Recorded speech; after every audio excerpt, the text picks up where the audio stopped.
I love watching career mode videos on YouTube, and I'm sure you guys do as well. But I get told all the time, and once one of my episodes finish, people can't wait for the next one to come out because they're so good. The day it takes for a new video to be released feels like an eternity sometimes. So I thought, FIFA 18's out, why don't I try something different and something that will solve that problem? One career mode in one video. Yes, for the first time ever, I am going to be doing one full career mode story every single weekend, where you'll see an entire series from start to finish in one single video. It's going to be amazing. And since these videos are going to take so long to make, please do drop a like if you enjoy the video. If you're not subscribed to the channel as well, please do click the subscribe button, as I upload FIFA 18 career mode videos every single day. So without further ado, welcome to the first installment in this series as we start off with Manchester United. Now, I'd also like to say, as I'm setting up this series, that this idea was inspired by a good friend of mine and fellow YouTuber, Jared HD. I'll leave a link to his channel and his Twitter in the description down below. He does a rebuild series, which is absolutely fantastic and definitely worth checking out. He was the inspiration behind this full career mode story series, and definitely check his channel out down below. And since I plan to do lots of different teams in this series as well, please drop me a comment today, guys, and let me know what team you want to see next in the full career mode story series. Alright, so as we enter the career mode then, we are going to take a look at Manchester United's squad, their budget and their expectations for the first season as well. I think it should be a really successful first campaign, and as you can see, the board want us to reach the semi-final, I noticed straight away, the Champions League. In the first year back in the Champions League for Manchester United, that's going to be quite tough, and domestically, we need to win a league and cup double as well. So a domestic double and a semi-final place in the Champions League, those are critical expectations. Those are going to be very tough in our first season. We also have a low priority youth objective there, which is to sign one youth player to the senior team in the same season they were scouted and played them in 5 matches, either as part of the starting 11 or coming on as a sub, and also sign at least 2 players younger than 20 years old with potential greater than the average overall rating of players currently in the same position. As for the brand exposure, we need to gain basically £176 million in earnings from shirt sales within a season. That's definitely going to be achieved, and earn $335 million through media earnings within 3 seasons. So that's our long-term objective. So Manchester United's budget for the first season is a whopping £148 million.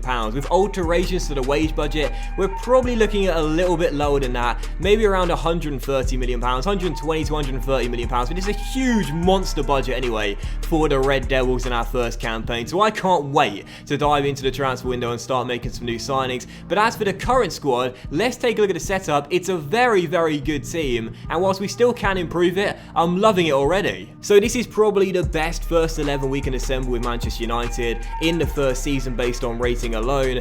With such a big budget, I still believe it can be strengthened despite how good it looks straight away. And my area to prioritise in the summer transfer window is the wings and the wide midfield areas in particular. I like inside forwards, so Martial down the left is going to be a great option for us, but I want someone younger and someone better to replace Juan Mata down the right hand side. I'll also be looking long term for some better fullbacks as well. Antonio Valencia is just a physical monster down the right hand side, and Daley Blind is a great technical player as well, but I want some better fullbacks and wing backs that go forward and attack and provide some really good threat when going forward. And as for the squad depth as well, it's very good. The bench is extremely strong, the resis are pretty decent as well, and I want to sign some young talent to this United team as well. A few good teenage stars, ones to watch for the future. So I've identified my #1 target, and it's the Welsh wizard Gareth Bale. I think he'd be a fantastic signing here at Old Trafford, down that right hand side, cutting in and shooting on the left. I think he'd be such a brilliant threat and an amazing acquisition to our already fantastic attack.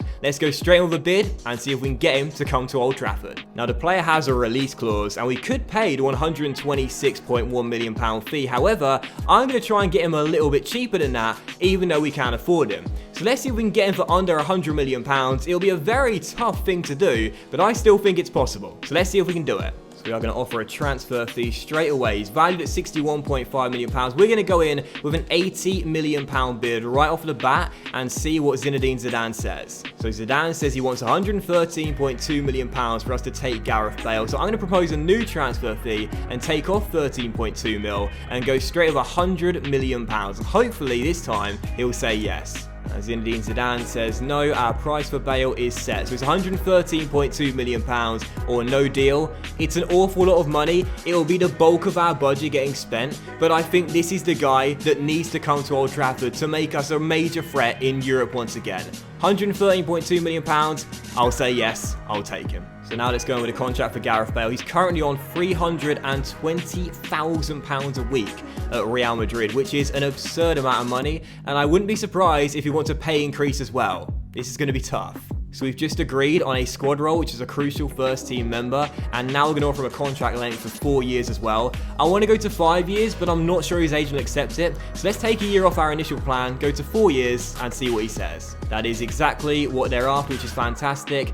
And Bale's agent does not want his client to have a release clause either, which is fantastic, because I don't want him to have a release clause either as well. So we're going to accept those demands and now talk money. He is on £320,000 a week, and I am sure he's going to want a sign-on bonus as well as at the very least, the same amount of money. So straight away, we'll match his current salary and give him a £1 million sign-on bonus and see what he says. His agent says that is a fair offer, his client is happy with that, and so am I. Gareth Bale, welcome to Manchester United. He was my #1 target and we've got him straight away. Gareth Bale is in. We're going to give him the number 7 as well here at Old Trafford, the famous Manchester United number 7. And of course they've had one Welsh wing wizard in Ryan Giggs, an amazing player back in his heyday. And I think Gareth Bale is going to prove to be just as valuable. What an addition to this Manchester United side. I think he's going to be an unbelievable signing. The technical attributes on this guy are just unbelievable. When you combine that with his physicals as well, I think he's going to be truly unstoppable when cutting in from the right hand side. What a fantastic signing straight away. And as you take a look at the billboard as well, Gareth Bale officially unveiled as the next big star here at Manchester United. Now, of course, that does mean that the bulk of our budget has now gone, but based on the alteration, we could still probably afford someone for around £30 million, so there's still some room to manoeuvre in this transfer window, despite Bale costing so much money, so more signings still to come. Now, just before we move on to making some new signings, there is a bid here from Swansea for Matteo Darmian, a very decent, versatile player that is, of course, listed as a left-back, but can play on the other side as well. The Swans want him for £3 million over his valuation, and I'm totally fine accepting that bid as well. He's a decent player, but I think we could do better, and left back is one of my key areas to strengthen in the first transfer window. And there's also a bid for Antonio Valencia as well from Juventus. They want him for £14.5 million, but the old lady can get lost. Valencia is going nowhere. He may be 31 years old, and some might say approaching the downslope of his career, but I really rate Valencia. I think he's a fantastic fullback, so he's going nowhere. And you now see the confirmation Darmian has been sold to Swansea for £15 million, a very decent fee to get for the Italian despite his ability and versatility. I'm fine letting him go. And there's a bid for Luke Shaw here as well from Villarreal for £12.1 million. Due to injuries, he's not really progressed the way United fans were hoping, but I've got plans for this guy in the future, so it's a decent offer, but it is under his valuation, and it's a no from me. Luke Shaw's here, he's part of my long-term plans. And we also have two bids here, one for Angel Gomez, which is a loan offer from Bolton. Do want to take the youngster to the Macron Stadium for a season, but I really like this guy. He's got some great potential as well, so I might keep him here instead and play him in cup games. I'm not too sure about that one, but there is a bid for Michael Carrick, and Southampton want to take him to St Mary's for £2.5 million. I think he's in the final year of his contract on 75 grand a week. A very good player when it comes down to ball retention, but for the future, not part of my long-term plan. So it's under his valuation, but I'm fine letting him go for that. And a bid for Marcus Rashford from Dortmund for £26.7 million. No, just go away. Rashford is staying here. He's going to become a Manchester United legend. He is not going to Germany. And so there is the confirmation that Carrick has been sold to Southampton for £2.5 million. A couple of sales, one signing here in July, and I want to bring in a couple more players as well. We got around £41 million in our budget right now, £43 million even.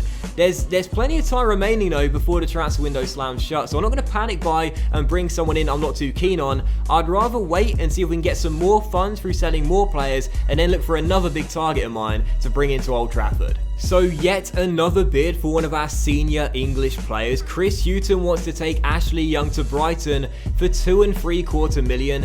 His contract is up come the end of the year and he's a decent little squad player to have, but at 75 overall and 32 years old, he's not part of my long-term plans and I'm fine letting him go. And there is the confirmation. Young goes for £2.75 million. We're having a clear out here at Old Trafford, getting rid of some of the deadwood and looking to reinvest that money in better players. There's still a few more weeks left until the summer transfer window closes. Do I go in for a new signing now?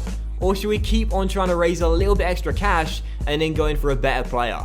I'm not sure. So as we've now entered August, we can see two more bids here for two important players. One for Daley Blind and one for Eric Bailly. Barcelona want to take the centre-back for £41.4 million and this guy's going nowhere. 84 rated at just 23 years old. This guy is a fantastic defender and we are not selling him to anyone for any fee. But a bid for Daley Blind is from Roma for £11.7 million. His contract is up come the end of the year and that's only a little bit under his current valuation right now. I'm not against selling him, I'm just not too sure though, because right now we still want to strengthen that left back area, but I like Daley Blind a lot. He's a really good technical player. I really do like Daley Blind. With his contract up in the summer, I think it might be wise to try and squeeze a few more pennies out of Roma, and if we can get them, then let him go to Italy. We're going to ask the Italians for £15 million and see what they say. And as you'll see, they're going to come back with a £12.5 million bid for the Dutch versatile player. I'm not sure, 12.5 million is over his valuation, but I think we can do better than that, so I might go to £13 million or possibly £40 million or maybe in the middle, £13.5 million. If they meet that, they can have him. And Roma are willing to give us £13.5 million for Daley Blind. So he's a very decent versatile player. However, I'm fine letting him go with his contract up in 12 months. Now we've just received two bids for Phil Jones as well. Pellegrini and Bilic want to take him to Southampton and West Ham respectively for around the same fee of 14.4/14.5 million. Now that's basically 3 million over his current market valuation right now. It's not a bad bid, but he's 80 rated and 25 years old. I think I'd rather keep him here, but I'll consider those offers anyway. However, we have just seen that Daley Blind has gone to Roma for £13.5 million. So I think now is the time to invest in a new left back. I have quite a few targets on my shortlist right now that I think would be really good additions to this Manchester United side. Alex Sandro is my #1 target, but I'm not sure we'll be able to afford him. Grimaldo would be a decent option as well. 80 rated, 15.5 million valuation, and just 21 years old, so this guy's got a very bright future. Danny Rose I think will be a good option as well from Spurs. RB Leipzig want to take him to Germany though, interestingly enough, so we'll have to act quickly if we want to get the Spurs left back. And also Rafael Guerrero I think would be a fantastic addition to the side as well, as he can play in a wide variety of different positions and it'd offer us something different here at Old Trafford. So 4 decent players there. Let's put in bids for all of them. We'll start off with Alex Sandro, and I think Juventus are going to hold us to ransom over the 86 rated 26-year-old. We'll put in a bid straight away of £45 million and see what the Italians say, but I think they're going to ask for an awful lot of money. He's a fantastic player, and I don't think they'll part with him on the cheap. So they want £64.9 million, which is definitely a fee I'm prepared to pay, because it will still give us a little bit of money left over in our kitty, but it is still an awful lot of money. So we're going to counter that bid there and try and get it a little bit cheaper if we can. Go down to around £57.5 million and try and meet them a little bit under what they're currently asking for. And Juventus have said yes. Excellent stuff. £57.5 million is the fee we arranged for Alex Sandro. And whilst Grimaldo, Rose and Guerrero would be good options as well, I think that Sandro should be the one we target straight away. We've got a decent fee arranged there with Juventus. I'm totally fine paying that. Let's go offer him a contract and see what he says. So we've just met Alex Sandro's agent and agreed on 2 key components in his contract. He's going to be a crucial first team player here at United and tied down to a 5-year deal. But his agent wants his client to have a £102 million minimum fee release clause, which to be honest, I don't want. I don't want any club to meet that clause and take Alex Sandro out of my hands. So I'm going to try and deny that release clause and see what they say. Yes, his agent is totally fine with that. Phew, thank goodness. I did not want a £102 million release clause. We saw what happened with Neymar over the summer. I do not want any release clause on my star players. Now, as for his salary, he's currently on 150 grand a week in Italy. And just like with Bale, I'm going to match his current salary, give him a big sign-on bonus as well of £500,000 and see what he says to that. And Alex Sandro is totally fine with that. You may think the sign-on bonuses I'm agreeing with these players is a little bit too much, but to be honest, I'd rather not go through the negotiations and just give them the money straight away. So Sandro is in, and I am just delighted with that signing. What a great addition to the team. So another huge signing for the Red Devils in the summer transfer window. Alex Sandro in for £57.5 million. It's a whopping transfer fee for the Brazilian, but I think he'll be worth every penny. We wanted to strengthen our fullback area, and Alex Sandro certainly does provide more strength in our left back role. When going forward, he's going to be a real threat, and defensively as well, he's pretty solid too. So Alex Sandro is going to slide straight into our starting left back role, and I think that's a brilliant signing despite how much he costs. Those physicals are unbelievable, and with 93 stamina as well, this guy is going to be bombing up and down the pitch all game long and never getting tired. I think this guy's going to be proved to worth every single penny. He's going to be a great signing. And we still have a little bit of money left over in our transfer budget as well. And with those pending deals for Phil Jones too, I'm not against selling him because we do have some decent depth in the CV role here at United. But I'm not sure. Do we want to sell Jones or do we keep him here? Lindelof is here. Don't forget Tawanzabi, who's been playing very well in my Huddersfield Town career mode, is a good young prospect too. Do you know what? I'm not against selling him. You know, we've got Bailly there, we've got Rojo there, we've got Smalling as well. The CV area is pretty strong for United. I'm going to accept that West Ham bid for Phil Jones and let him go. Actually, do you know what? Let's negotiate with both clubs and try and get them both to £16 million. I'll be back once I've done that. So in the end, Slaven Bilic's West Ham are going to meet £16 million, but Southampton would not go higher than £14.5 million, but were willing to offer a 5% sell-on clause. And to be honest, whichever one of those deals goes through, I'm fine with either. So Phil Jones has just decided to go to West Ham, which means we do get the £16 million we were after, and I'm totally fine with that sale as well. And as we now approach West Ham, he may play against us on the opening day of the season as we take on the Hammers here at Old Trafford. United won this fixture in real life by 4-0, so we'll be hoping for the same result. It's the first game of the series, and I'm really excited for it. With the arrivals of Gareth Bale and Alex Sandro, this is definitely a team that should be targeting the title in the first season. And with the board asking us to win a domestic double in our opening campaign, it's certainly what we'll be targeting as well. So failing to do that will be a failure on our part in the first season. So let's start off strong, get a win on the opening day, and make it 3 points from a possible 3 to start off our campaign with Manchester United. It's their first appearance in these colours for Gareth Bale, the shy boy from South Wales who's become a world star. Well, it's his physical qualities as much as his talent that scares defenders to death, and he's not lost those qualities yet. Alex Sandro, his first touch for United, back to De Gea as we'll pass out from the back. No chances so far. As Sandro continues his run to Valencia, will try and send him through. Oh my word, what a ball by Valencia to Sandro, and there's a man free in Lukaku, and it's a perfect start. Alex Sandro bombed up the pitch and continued his run, was picked out by Valencia, and he found Lukaku for a debut goal as well. That is why Sandro is worth so much money and has been signed to this team. An amazing run, a quick cut across to Lukaku, and it's 1-0 to the Red Devils. That was amazing. And Lanzini for West Ham, finding Pedro Obiang inside past Alexandra, and Hernandez is through, and one of the former United strikers has levelled things. Great finish by the Mexican, and the ex-Leverkusen man makes it 1-1. Second half begins. We are still tied at 1-1. Let's get back in front here straight away if we can, and make it 2-1. Great run by Mkhitaryan. Oh my word. How on earth did he miss that?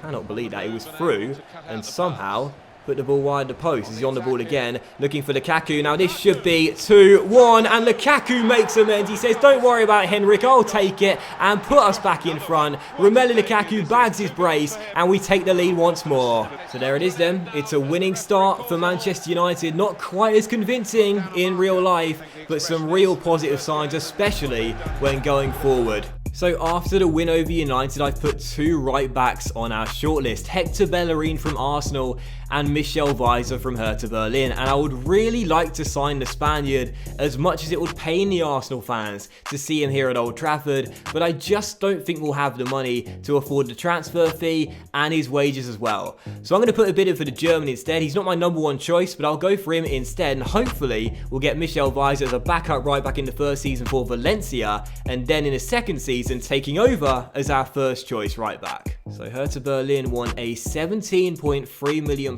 bid for Weiser, as well as a 5% sell-on clause. I'm fine with the clause, but I'd like slightly less money going out of our bank account, so let's reduce that to £16 million and hope they say yes. Yep, they are totally fine with that. £16 million plus the 5% sell-on fee. Let's offer a contract and try and get the German into Old Trafford. So we've agreed 3 components of the contract already: rotation, squad status, a 5-year deal, and no release clause. His current salary is 22 grand a week. I think he'll be asking for a pay increase. We'll just up it by 3 grand to begin with, plus a 100 grand sign-on bonus. I think they'll ask for more money, but it's worth going in with that initially and seeing what they say. No, they want 26 grand a week on the weekly wages, a £370,000 sign-on bonus, and then 420 grand after 15 games. That's a lot of money for a 78 rated right back. Let's counter that if we can, and see if we can just reduce that quite slightly. We'll reduce the sign-on bonus to £250,000, keep the wage where it is,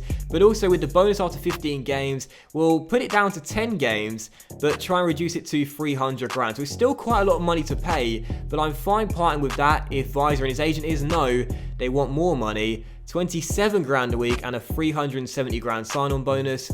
Do you know what? I'm just going to take it. We can afford that. The player's keen. I want him in. He's got some decent potential. 78 rated, 23 years old, and a good attack-minded fullback. I'm fine meeting that. It's more than what we planned originally, but I'm fine paying that. So Michele Weiser, our 3rd signing here at Manchester United, and I think another really good one. So there we have it then. Michele Weiser is in, a very good attack-minded fullback that, like Alexandro, I feel is going to be really threatening when going forward, as well as being quite good defensively. I love the 4-star for skill moves and weak foot. That's fantastic. And again, physically, he's really, really decent. I'm loving these players when it comes down to their physical attributes, and their technical also being really good as well. So Weiser, our 3rd signing with Manchester United. He won't go straight in the first 11. Valencia will retain his place in the right back role, but he will go on the bench, and I'm sure in season 2 he'll take over from Valencia and be our starting right back. We'll ease him in gradually, but for the time being he's got to settle for a bench role. And just a real brief transfer as well. Joe Riley has been loaned out to Bolton on a 1-year deal, and as we come into the second game today, we're taking on Swansea.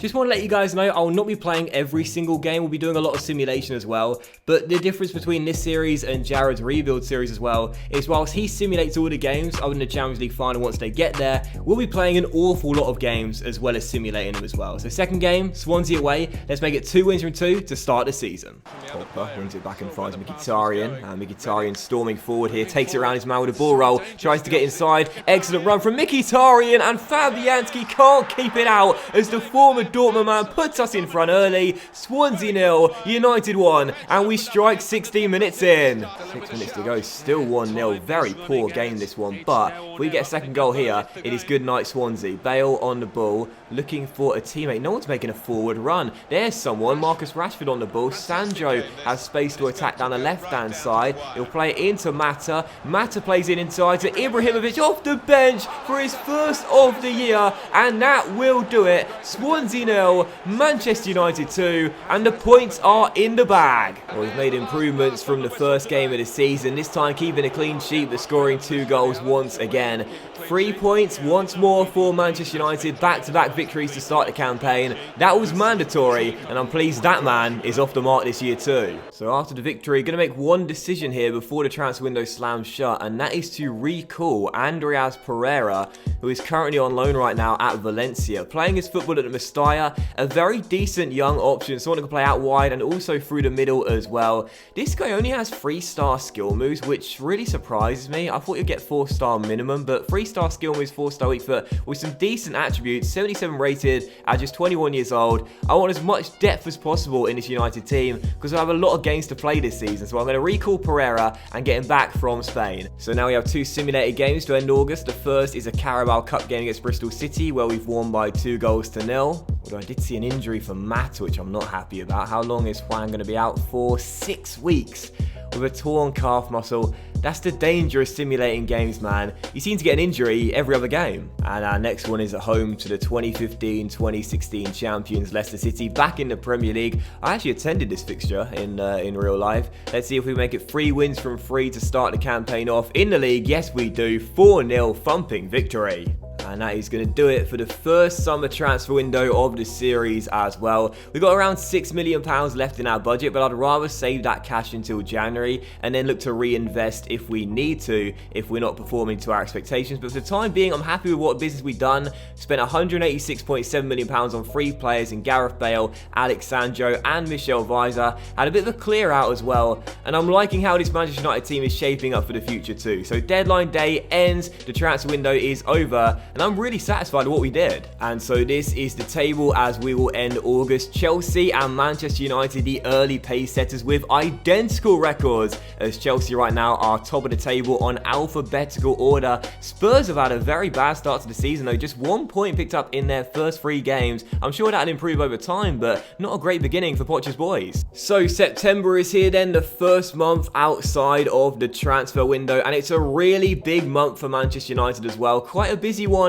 with a lot of games to be played, including our first game back in the Champions League as we'll travel away from home to take on Celtic in the group opener. The group will be on the screen for you right now. We've got Celtic, Spartak Moscow and Bayern Munich as well, so quite a tough group, but certainly one I think we can get out of. But yeah, September's going to be a busy month, man. Lots and lots of games to play, some big ones as well. So let's get to the first one. That's away against Stoke. So here we are then, Sparky Stoke City for the first game of September, and hopefully another win on the cards for Manchester United to keep our 100% record going. Let's find out. Yes, there we go. Bale may have missed a penalty, but we still got the win by 2 goals to 0. What an excellent start for the Red Devils. However, the next game of this month is one we will definitely play. Celtic away from home in our first Champions League group stage game. It's imperative that we get off to a winning start and keep the 100% record going in all competitions as we look to get out of this group and top it as well. So Celtic, our first CL game of the campaign of hopefully many. Let's get the 3 points to begin the group.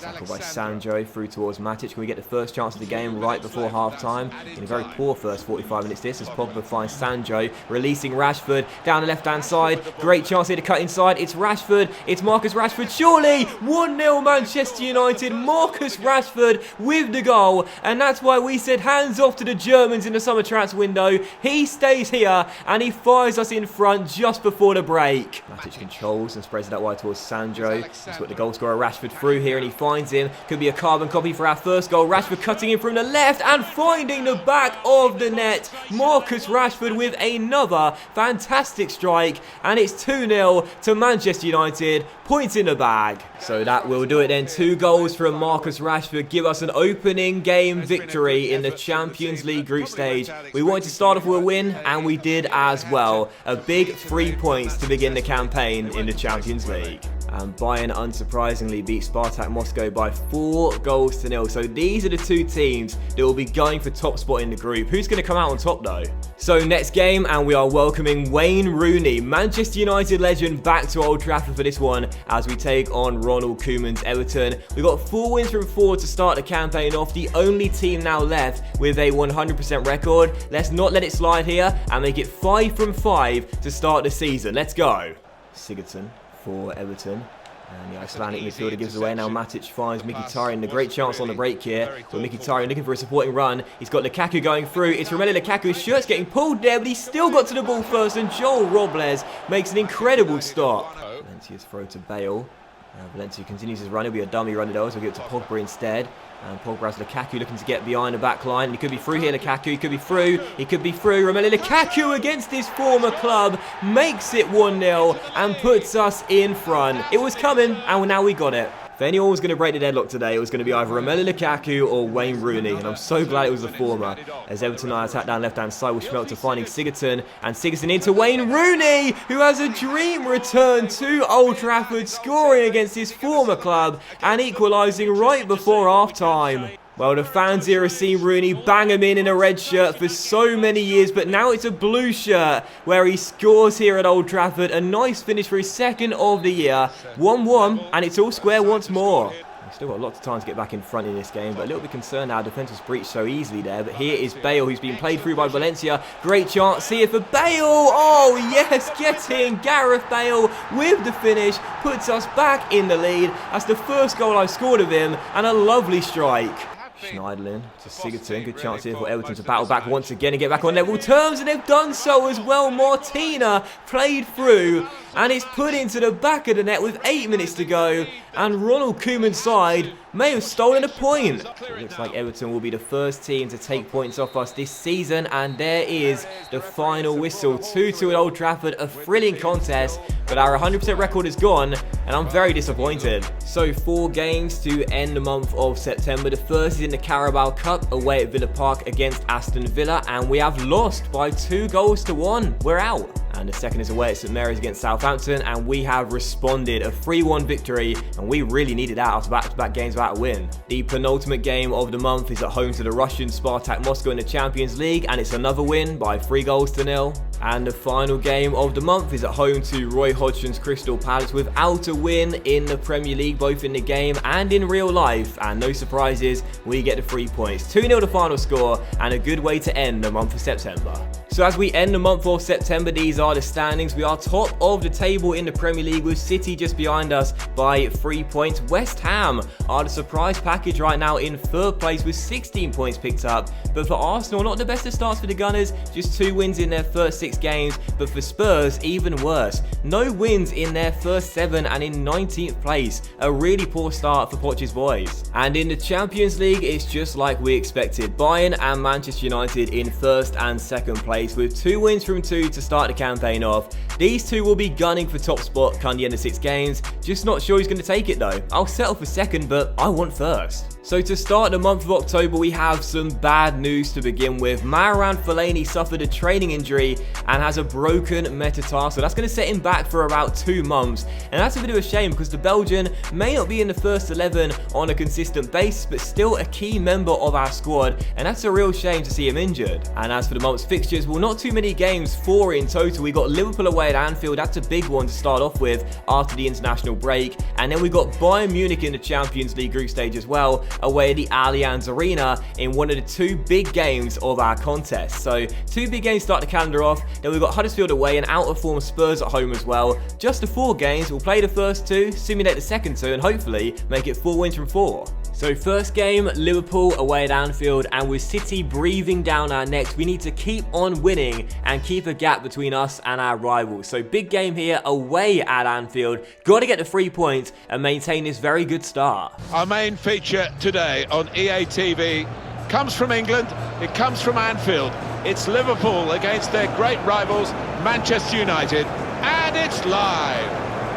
Go on, Matic, you're born, yeah, well done, Nemanja Matic, so big and powerful as he gets it back off Mkhitaryan and gives it straight to him again, and Lukaku could be through. It's Romelu Lukaku, takes his time and strokes it in, and Manchester United take the lead, and once again, it's Romelu Lukaku proving his price tag is justified as we strike first 9 minutes before the break. Lukaku to Martial. Turns his man back towards Lukaku. Great chance for a second goal. Mkhitaryan is through, and it's 2 for Manchester United. Henrik Mkhitaryan makes it 2 for the Red Devils. We double our lead 11 minutes after the break. Fantastic goal. Liverpool's such a good team when going forward, so we cannot count our chickens just yet. This game is far from over, with over half an hour left in this one. And of course, our defending's been quite shaky to start the season off as well, so taking nothing for granted. But we've been excellent when going forward, but we are always shaky at the back. Henderson down the left-hand side, takes it around Bailly, finds Coutinho, Firmino, and right on cue. Liverpool half the deficit and get back in the game. Not throw this game away, lads. Still up by a goal, but I want a third one as Mkhitaryan releases Weiser just off the bench here. Cutting past Dejan Lovren. Has one man in support and another one in. Martial for free. Yes, get in. Anthony Martial with the finish. Surely wraps the points up. Thank God for that. Well, there it is then. Such a great game for the neutrals when this one comes around in the fixture list. Liverpool versus United. We get the win by 3 goals to 1. Not a bad effort from Klopp's side. Very good win going forward. We managed to get the 3 goals though, which in the end gave us the 3 points. A great victory. And moving straight on from that tough test on the road with another one here away in Germany. Bayern Munich for the next game away at the Allianz Arena. No longer in charge of Carlo Ancelotti. This is a big test here. Both teams starting off with 2 wins. Who's going to get the 3rd, or will it end all square? Let's find out. Rodriguez, and the Colombian pokes it through to Ribery. Nice first touch, beats his man, shoots, and oh, De Gea couldn't save it, and Bayern have gone in front. It's a goal for Ribery. What happened there? Well, Ribery's got the goal, and the Frenchman fires Bayern into an early lead. I thought De Gea should have saved that one there, and instead he palms the ball into the roof of his net, and Bayern take the lead. I think he should have stopped that. Robben for Bayern Munich. And Ian Robben still going down this right-hand side, turns Marcus Rashford into Martinez, finds his man Lewandowski, lovely first touch, and De Gea makes a great save, and Smalling clears it off the line, hanging by a thread to a 1-goal deficit, as Robben then flashes one wide the post. It's been a great first half from Bayern. We've not got started yet. Matter to Sandro, who takes it around Robben. Come on, chance here to attack down left-hand side. Rashford could be through here. He's played so well in this competition, especially when cutting in from the left-hand side. And Rashford tried to beat Neuer at the near post. He's never going to squeeze it in from there. But I have won a corner, which Bale will take and whip it in towards Chris Smalling. Yes, gets in a big man header from Chris Smalling, captain of the night. And we are back on level terms. A great delivery from the Welshman. And Smalling rises highest, wins the header, and puts us back on level terms. Get in! Is there one late twist in the tail? Thiago finds Lewandowski through towards Javi Martinez. 4 for the attack. Bailly blocks it, but he'll drop straight to Vidal, and the Chilean turns it in. We thought we claimed a point, but Bayern have won it right at the death. Oh, well, that is gutting. Bayern claimed the 3 points right at the end. I thought we'd battle back to get a really important point, but instead, the Germans get all 3, and we taste defeat for the first time in the Champions League. Which means they're going top by 3 points as well. That is a massive loss right there. We needed at least a point. So 2 games to end October then. The first is away against Huddersfield Town. If you're watching my Huddersfield Town career mode right now on YouTube, by the way, guys, thank you so much for all the support. If you're not, then please do check it out. I'll leave a link in the description. And we've won by a goal to 0, so great response there. And the final game of the month will be out of form Spurs here at Old Trafford, who have, to be fair, picked up their first 2 wins of the season. And I thought they were going to get a 3rd one there. We get to win by 2 goals to 1 though, which means we're top of the tree going into November. And as for the Champions League, after that defeat to Bayern, we are indeed 3 points behind the Germans, halfway through the group. So to end October, this is how the table is looking with 10 and 9 games played. We are indeed top of the tree by 3 points, with City right now having 25 and the chasing pack. West Ham have maintained their very good start to the season and sit in 3rd place. Chelsea are in 4th, and the bottom 3 is Newcastle, Stoke and winless Crystal Palace. Who says FIFA's not realistic? So as we now enter November, there are some big games in this month, including 2 Champions League games against Celtic and Bayern, both at home, and also a big clash in the Premier League as we'll take on Chelsea away at Stamford Bridge in so far a third versus first clash. So some massive games. Let's get straight to it. So the first of the games is indeed going to be at home to Celtic in the Champions League, and after that loss to Bayern, we need to win this one, and we did, 3-0. And the second game will be our first play game of the month away in a fourth versus first clash now, as we take on Chelsea away at the Bridge. Got to get the win and stay top of the tree. Martial, Pogba into Mkhitaryan, looking through Lukaku. Nothing to report in this game whatsoever. Maybe a chance here though. Mkhitaryan could be through. He is through. Mkhitaryan. Oh, what a stop by Courtois. And now Eden Hazard gets it back here, trying to outpace Pogba, but can't do so. Can we get one chance to win the game later on in a really poor affair? Pogba down the right-hand side has Mkhitaryan through, and this could be the moment. Mkhitaryan, I see a man free at the far post. It's Martial getting in and wins it for Manchester United. A game of few chances, but we've left it late to claim the 3 points here at Stamford Bridge. Martial turns it in, and it's going to be a massive victory for the Red Devils. Mkhitaryan holds it up. I saw Martial free. He picks his spot and fires us home the 3 points. 1-0, game over. Get in! Oh, what a win for Manchester United. We left it very late in a game of basically no chances, but we claim a huge 3 points here in London, and my word did we need that. Come on! Well, that was a thrilling win, boys. We stayed top of the table by 3 points. Next game, Newcastle at home, and we're simming this one. Let's hopefully get back-to-back wins here and stay away from Manchester City at the top of the table, and we have 4-0 victory. Come on! And the next game is Bayern in the Champions League group stage, and whilst this is still quite an important game in the race to top the group, since we've already qualified with 2 games to spare, I'm going to simulate this one and just hope the backup brigade can get the job done. If not, it's not too big of a deal. Just qualifying was the most important thing, and we lost by 2-1. So Bayern will top the group and we'll finish in second, but I'm fine with that. Next game, Brighton and Hove Albion, who are in 6th place in the game and playing very well, but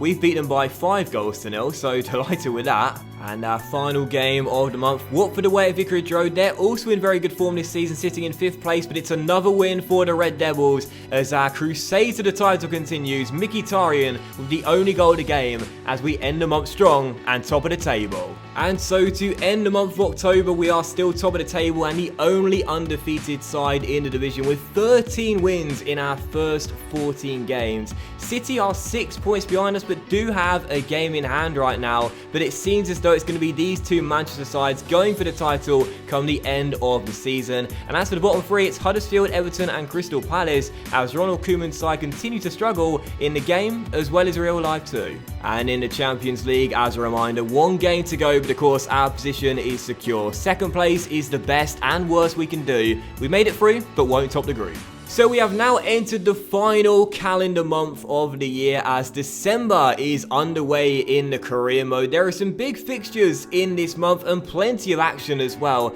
Lots and lots of games to play, but there's only 1 game I've really got my eye on. The Arsenal game away at the Emirates will be quite tough. Hopefully the boys can get the job done in the simulation, but just the 1 game that we played is the big one. We're at home to Manchester City on the 10th of December, and that could be a potential title decider already, not even halfway through the year. So that is going to be a massive game. Really looking forward to that one. And if we lose it and that becomes our first loss of the season, momentum may swing Pep's way. So that's going to be a huge game, and hopefully we'll come through with a win and keep up the undefeated streak. But as mentioned, the first game will be away at the Emirates Stadium against Arsenal on Sunday. Big game for the Red Devils here, and we've got the win by 3-0. Arsenal not playing very well in the game mid-table, and maybe that shows you why. A very dominant win there. What a fantastic 3 points. And our 6th and final game of the Champions League group stage is away in Russia against Spartak Moscow. Not really bothered about the result though. 1-1 the final score, but unfortunately an injury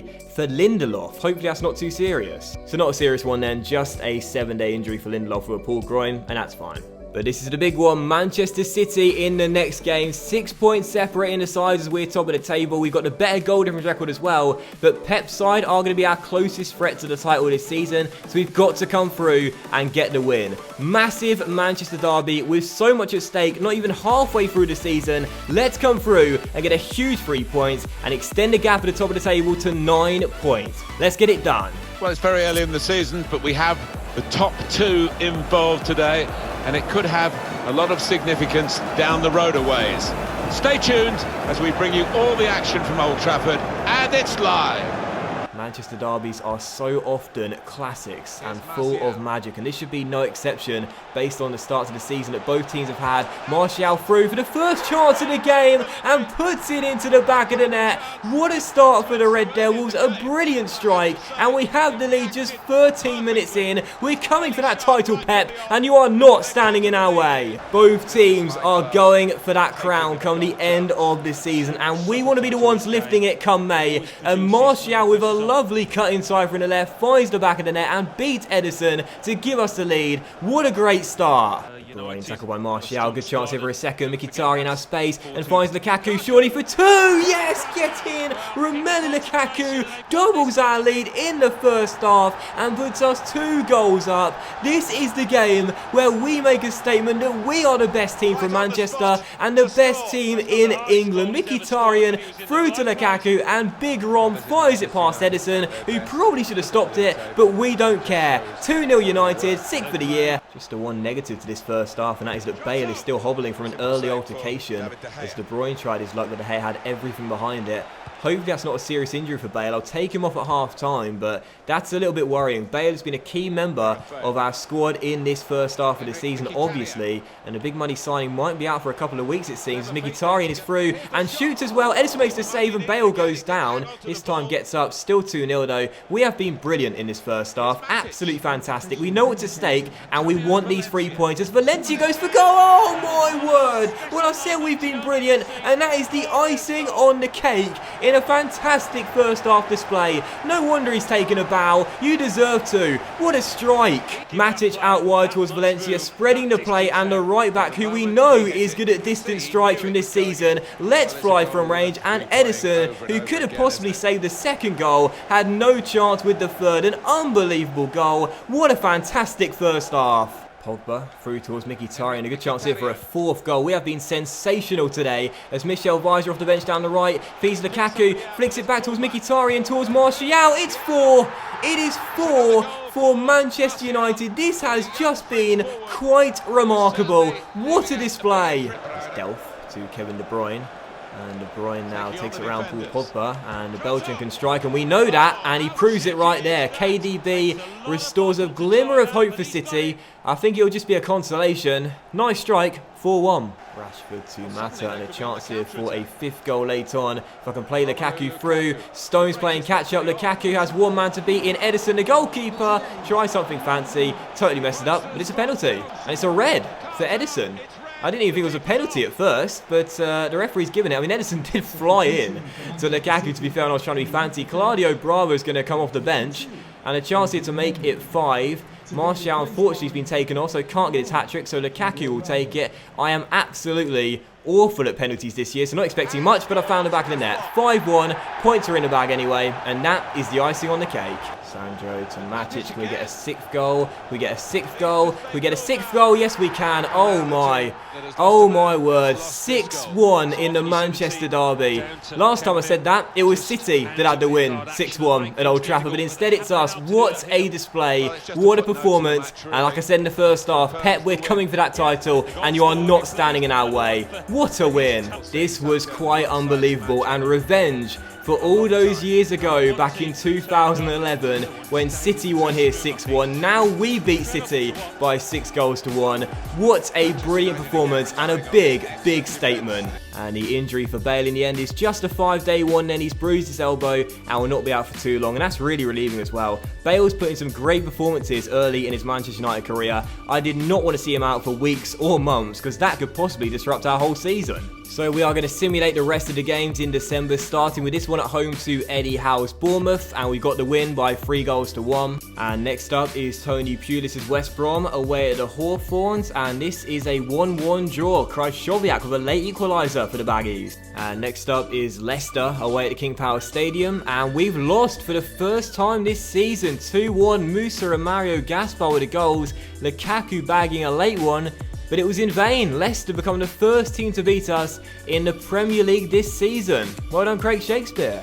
And so as we take on Burnley next, back-to-back games without a win, we must have got complacent after that 6-1 victory over City. We need to respond, and we have. That's the way to do it. 4-1 the final score. Back on the winning wagon and back on track. And our final game of the calendar year is at home to Southampton, hoping to end 2017 with another victory here at Old Trafford, which we do. 2-1 the final score, and a great way to end 2017. So that does mean as we end 2017, we are top of the table with 21 games played, 18 wins, and are a whopping 13 points clear of Manchester City, scoring 54 goals in 21 games. What a start for our Red Devils, and based on the team we've got, it should be expected, to be honest. But don't think this title is ours just yet. City are a great side and have so many good players. I am sure that they are going to get back in this title race at some point as the new year gets underway. But as for Spurs, honourable mention, they've clawed their way up to 4th place after a miserable start and now have 36 points as well. That's an amazing comeback after such a really poor beginning. But in the bottom 3, it's Southampton, Newcastle and Crystal Palace, who right now are in the relegation zone, with Everton just above the drop zone with 19 points. And as for the Champions League round of 16, we've had our tie drawn and we'll be taking on the French side PSG. So Neymar, Mbappe, Cavani and co taking us on over 2 legs. That is going to be a crazy tough tie, but I'm relishing the challenge and really looking forward to it. So 2018 is here and the new year has begun, but my team hopefully weren't out celebrating New Year's Eve last night, as we've got a big fixture to start the calendar year off away at Goodison Park against Everton. This is going to be quite an interesting month for us domestically though, because if we get through our FA Cup 3rd round tie, which is away against AFC Wimbledon, which I expect us to do, we'll have another FA Cup game, the 4th round, which we played over this weekend as well. But the Premier League fixtures, there are some big ones. You've got Spurs here away at White Hart Lane, or I should say now Wembley as well. But I think I might simulate all of these games, and unless we get drawn against a big team in the FA Cup 4th round as well, presuming we get through the 3rd round, which based on our league form you'd expect us to do, I think I'll probably simulate all the games and just get straight through January. But of course it is worth noting the January transfer window has opened as well, and our rivals have strengthened as well. Koulibaly has been bought to Manchester City for £50 million after we thrashed them by 6-1. Pep knew for sure they had to go ahead and sign a new centre-back in this window. They've done just that, an 85 rated one joining. And as for us, I'm not entirely sure whether we'll be spending any money or not. We've only got a little bit to play with in this January window,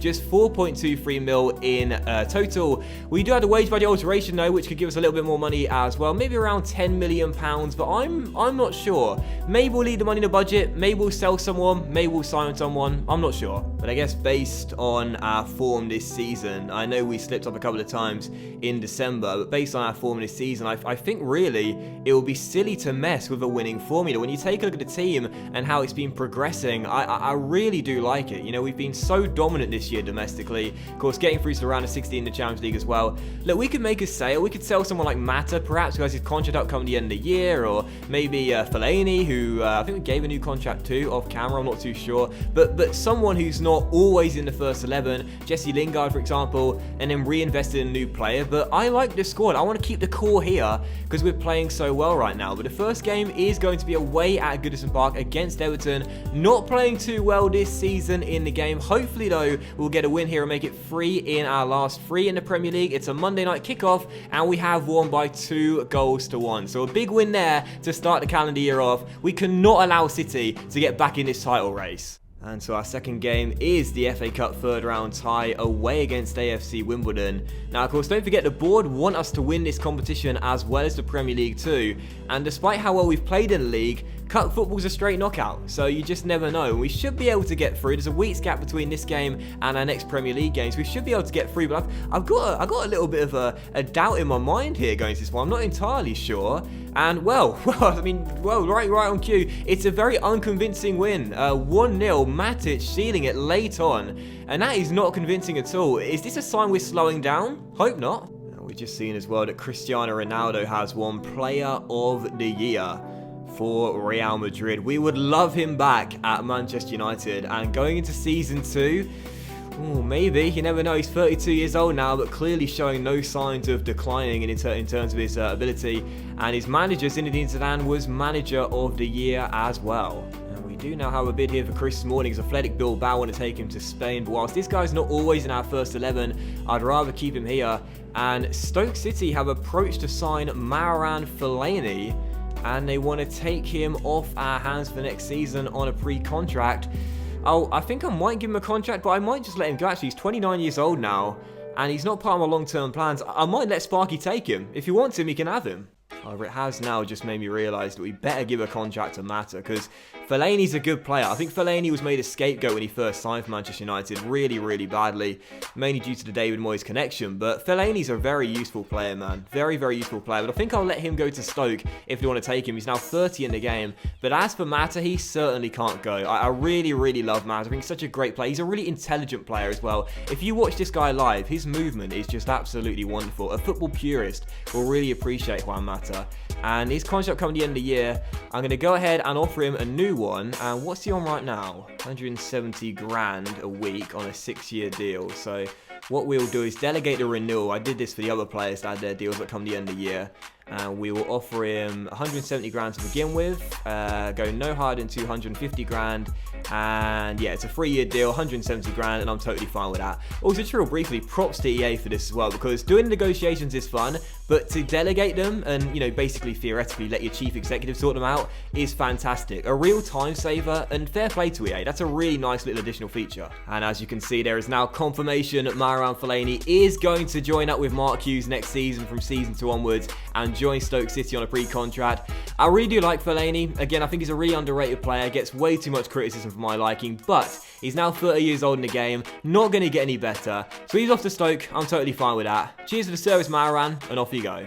And so as we're approaching the Burnley game, we should find out just before this one who we'll be taking on in the next round of the FA Cup. There's the tournament prize money and the reschedule email as well. So who will we take on in the FA Cup 4th round? It's going to be Brighton and Hove Albion, and that's at home as well. So the Spurs game has been rescheduled for the 1st of February, and Brighton in the FA Cup 4th round will be our next opponents. So as we are approaching the Burnley game, I'm going to go ahead and put in a new bid for a new player, and Tom Davies is someone I am a big fan of. I think this guy is a really awesome young talent, currently playing for an out-of-form Everton side in the game. He's 73 rated at just 19 years old, and he's got some very nice stats as well, with 3-star skills and a 3-star weak foot too. 82 stamina on the teenager as well is something really good. So I'm going to try and get him to swap Goodison Park for Old Trafford. He won't be in the first team straight away, that's for sure. With Fellaini leaving next season, I think he could be a really useful squad player. So let's try and get Davies in the January transfer window and make him our first and probably only signing.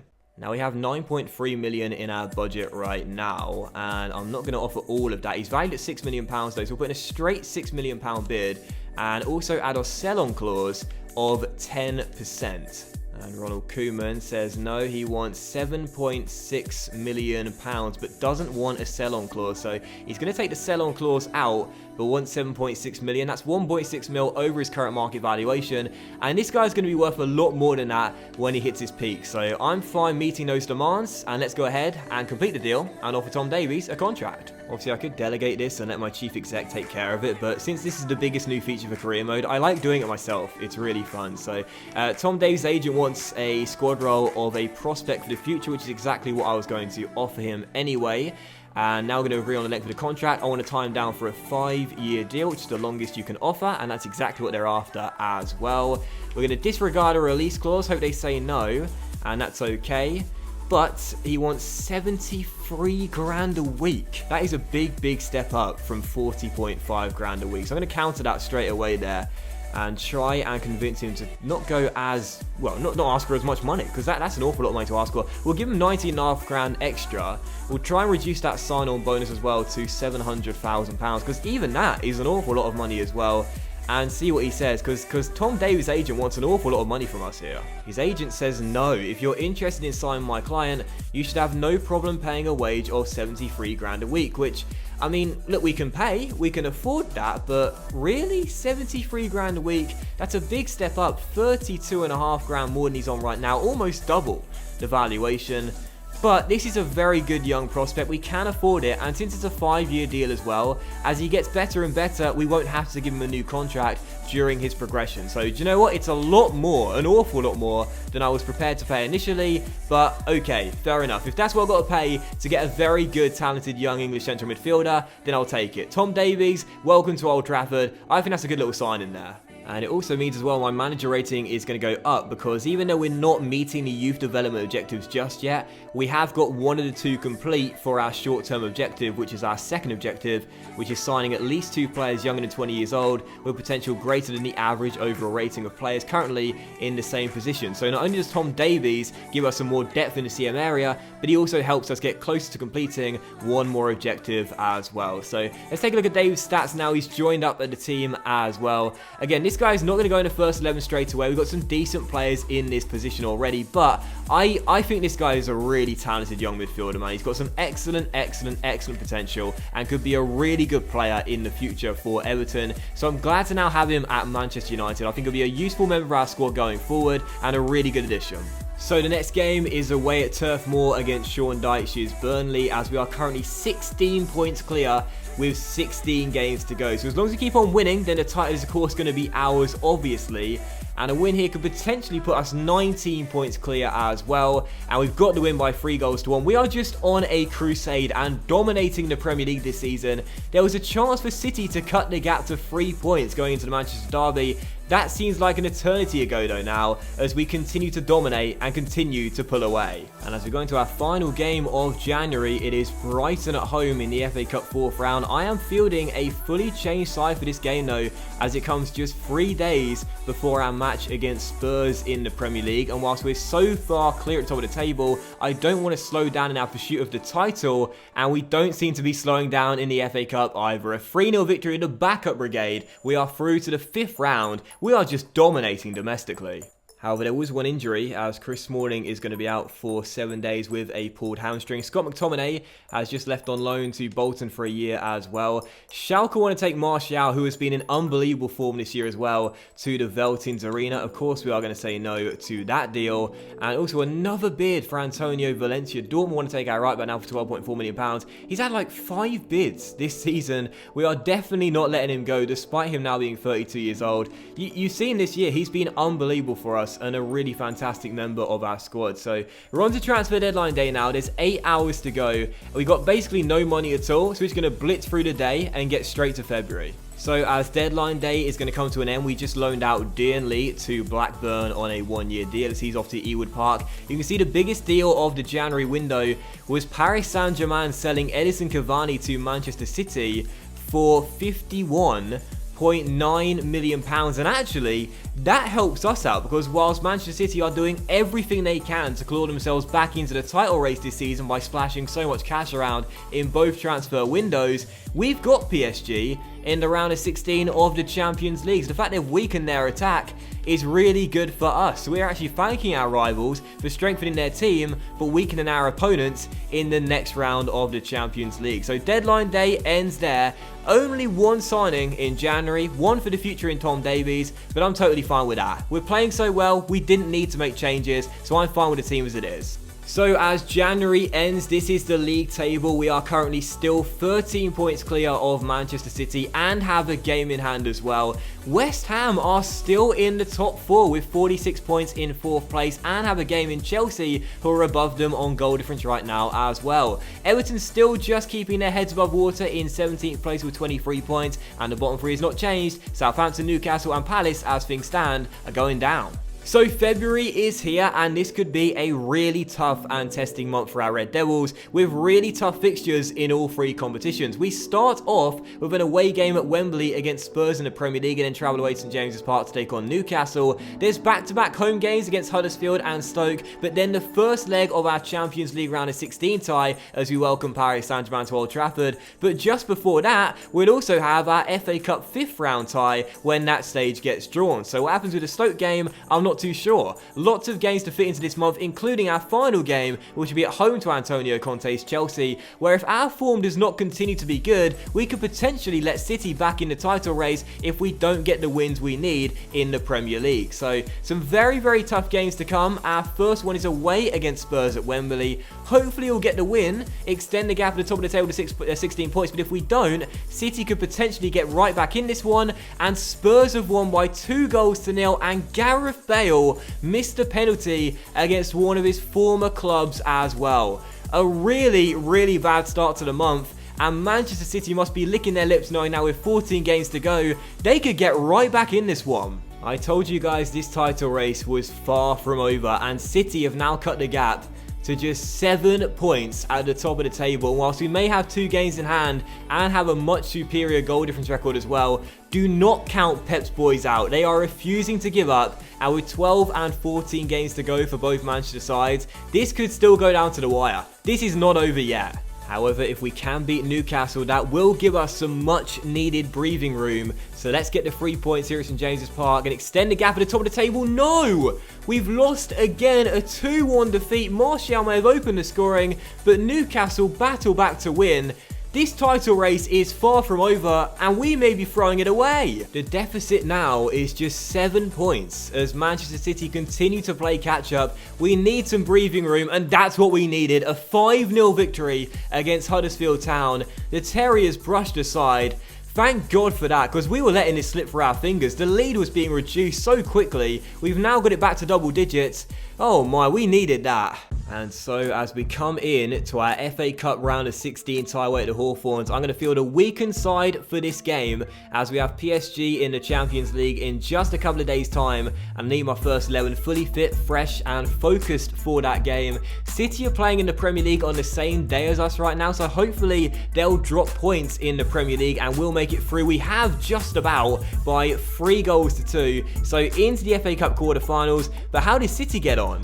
We have to hope that Manchester City drop points. No, they won once again. And so with our league form stuttering, we need a distraction, and hopefully in the Champions League as well. We've got Paris Saint-Germain in the first leg of our Champions League round of 16 tie, and I want a big commanding first leg lead to take back with us to France in the second leg, and hopefully no away goals conceded as well. We're struggling in the league, we're beginning to stutter. We can't afford to do the same in the Champions League. Well, he's fast, and he's certainly a forward player who's done so much for Wales as well as in his club career, Gareth Bale. And it is about the team, it's not just about him. He's a very unselfish player as well. Our season is unravelling in the month of February. Some poor league results. City are right back in the title race, just about getting through the FA Cup, and now in the Champions League struggling, but Lukaku should be through. Yes, get in right on cue. Romelu Lukaku busts out the dab as we take the lead, and after a really poor first half, we desperately needed that. Come on. We cannot afford to let Paris Saint-Germain grab an away goal though. Come on, Bale down the right hand side, still Gareth Bale, still Gareth Bale, still Bale, trying to poke it towards Lukaku. He finds him, Lukaku saved by Trapp, and PSG clear. Come on, I want a second. Mkhitaryan, Pogba, let's fly! Just wide. Come on, lads, we cannot throw away that clean sheet and let PSG grab an away goal. Mata to Ibra. Maybe a chance here for his second goal. It's Ibra, it's Mata, it's Marcus Rashford getting in! Yes, getting into the bottom corner, and Marcus Rashford gives us a 2-goal lead to take to France. That could be crucial in our pursuit for a quarter-final place off the bench and wraps up the win. Marcus Rashford could become a Manchester United legend, and that goal could go some way to helping him secure a really strong legacy. 2-0 the final score. As we advance to the Chelsea game, Manchester City have won again. They've just beat Arsenal 1-0. And the gap is now 4 points at the top of the table. They look dead and buried ending 2017. They are right back in it, 4 points separating the two Manchester clubs. This title race is well and truly on. We've got Chelsea at home. They're in 3rd place. I don't think they can catch up now, though. I think it's between the two Manchester sides, see who wins the title. We need to beat Chelsea, though. This is a huge, huge game for us. We've got to come through and get the win. I am going to simulate it, but I'll tell you what, if we don't win this game, I'm taking matters into my own hands from next month onwards, because this will be absolutely massive if we fail to get the 3 points. So, Chelsea at home, we need to win this game. Come on, United. Yes, get in. 3-2, the final score. Just hold on for the win, get some breathing room, extend the gap back to 7 points. And so as we end February, this is a look at the Premier League table. 11 games to go and we are 7 points clear of our local rival City. But whilst we do have a game in hand and a much better goal difference record as well, our recent run of form has been anything but convincing. So this title race is well and truly still on and could go either way. As for the bottom 3, no change. Newcastle, Southampton and Palace are still going down as things stand, but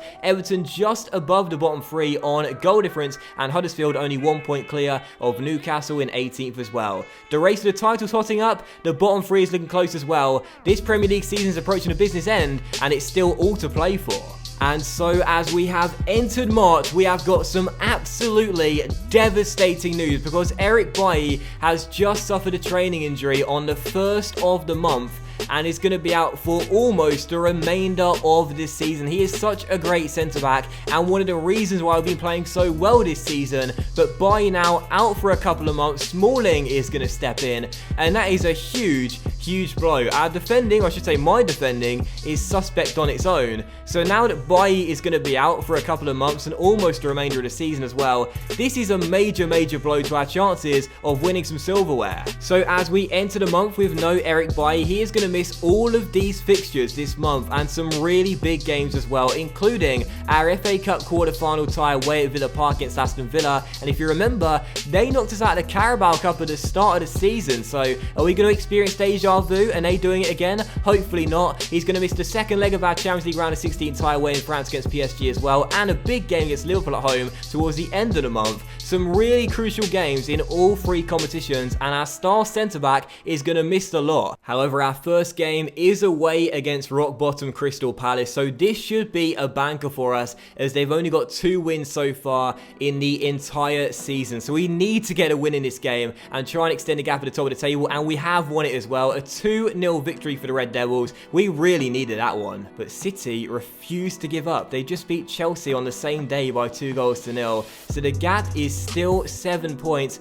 This is unbelievable, man. I mean, I think they've won almost every game since the start of the calendar year. They just refuse to go away. And the next game is Stoke at home in midweek. We desperately need to get another win in this one as well, and it's been a 0-0 draw at home to Mark Hughes' side. We are leaving the door wide open for City to mount an epic fight back in the title race. We've only got ourselves to blame. We slipped up far too many times. Aston Villa away next, and we desperately need to get through to the FA Cup semi-finals. The board are asking us to win this competition, and with our form being awful right now, I am going to feel the weakened side. Let the backup brigade get out there. Show me they deserve more starts in the league as well. And it's finished 1-1, but we've won it on penalties. What a narrow escape for Manchester United. We just about got through to Wembley. We are into the FA Cup semi-finals, but my word, we really are struggling right now. Something needs to change. And Manchester City have just won again. We're advancing to the game against PSG in the Champions League, and they've just won again. They refuse to give up on this title race. So next game, PSG away, my side are fully fit for it as well after resting them against Aston Villa. We take a 2-goal lead after our first leg win at Old Trafford, so 1 goal tonight will surely send us through. That's why I'm simulating, feeling very confident, and that is good enough for me. 1-1 at the final score. Neymar missed a penalty as well. We are into the Champions League quarterfinals. I felt confident after the first leg, and we've made it through. And so so as we come into the final 2 games of the month of March, we have got games against Liverpool and Swansea, both at home, and with just 2 points being the gap between both Manchester sides, we desperately need to win both of these fixtures to end the month strong and extend the gap to 8 points. So come on, Manchester United, we have to win this game and pull away and get some breathing room. Liverpool first, we're simulating it, we need the 3 points, and we have got it. Yes, get in. 2-1 the final score. Not the most convincing of wins, but my word, we will take it. Second game is going to be Swansea, and once again, we have to get the win. We can't slow down now. We're approaching the business end of the season. We have to keep on getting the 3 points, otherwise we're not going to win the title. City are not slipping up, so we can't do so either. So Swansea, final game of the month. We need the 3 points. Another simulation. Got to come through and get the win. Come on, the Red Devils. We need this. We've got to get it to 8 points. Come on. Yes, there we go. 1-0 the final score. Back-to-back wins. Oh, that is pressure relieving and then some. And so this is a look at the table as we end the month of March. We are indeed 8 points clear of Manchester City and have a far superior goal difference record as well. But with 7 games to go and City away to come very soon, this title race is still on. Don't think we're there yet, because we certainly aren't. They've been so much better than us in the second half of the season, and I'm not counting our chickens just yet. The bottom 3 still the same though. Southampton, Newcastle and Palace still as things stand going down, as Huddersfield, Brighton and Burnley aim to pull away from the drop zone. And so as we enter the month of April, we are once again starting off with some really bad luck. There is another training injury for one of our key players in our defence, as Antonio Valencia is going to be out for 3 weeks. Another big blow after another training injury in consecutive months. This is really frustrating, but nothing we can do about it now. So Valencia